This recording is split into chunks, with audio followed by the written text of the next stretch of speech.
Dear Knowles, the most influential person in my life,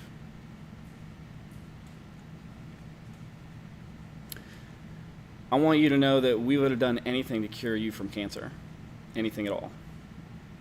Unlike most families who are in the position we were, we had the support, the means, the availability, the structure, the desire to go anywhere, do anything.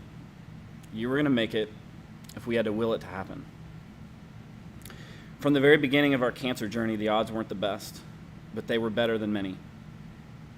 And with the exception of the first couple of emotional days, I never gave up hope that we were on the good side of those odds. We were going to make it.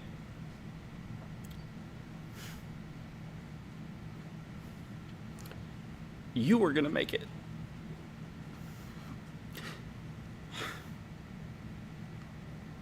I never saw it any other way. A year into treatment, that seemed to be true. Cancer had shrunk to the point where scans couldn't see it. Your tumor marker had gone from over 900,000 to less than 15. And then things suddenly changed. The marker started creeping up just a little, but it was enough to start the tailspin.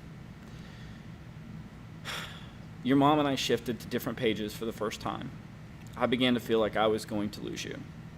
I was going to lose my little pal.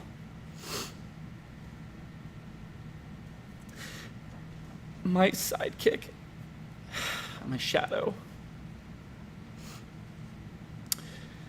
But your mom still clung to what she felt would be the outcome, healing. So we took a short trip to Savannah to get away and find a fresh start. When we got home, we headed straight to the hospital for an update with Dr. Kelly. It was then that she said the words no one wants to hear. The tumors have grown. She also said we could no longer use the primary chemo drugs, or as I called them, the starters. We now had to resort to the ones that aren't known to work as well, and I called those the bench. It was on this day that an ache came over me, a heaviness, a burden like I've never felt before. It was an endless feeling of someone or something pushing down on my shoulders with relentless pursuit. So in these remaining uncharted months, I started to consistently think about how I was going to be there for you, in whatever capacity I needed to be. I just knew I wanted to be there. I wanted to keep you from being scared.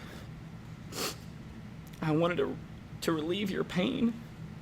I wanted to hold you in my arms on the day you met Jesus.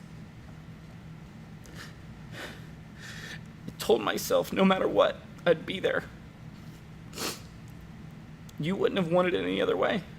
You would have insisted that I hold your hand and that I lay in a hospital bed with you, that I never leave.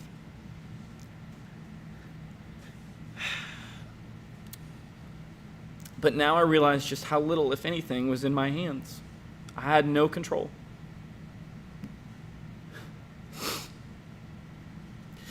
Jesus called you home without warning.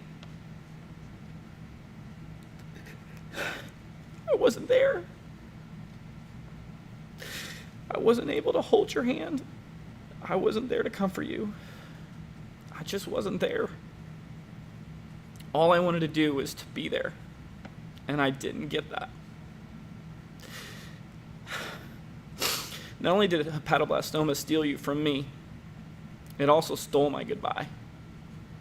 I'm sorry that I wasn't enough. I'm sorry that your hero fell short. That I couldn't do any more than I did. But here's what I do know. You didn't deserve to die. I know that every dad should be given the ability to protect their children, to have more options, to keep them safe, to keep them alive. I also know that while I may not have been enough, Jesus is. And I know he loves you. I know he's watching over you until I see you again. I can't wait to see you and ask, are you giving kisses today? I love you. I miss you.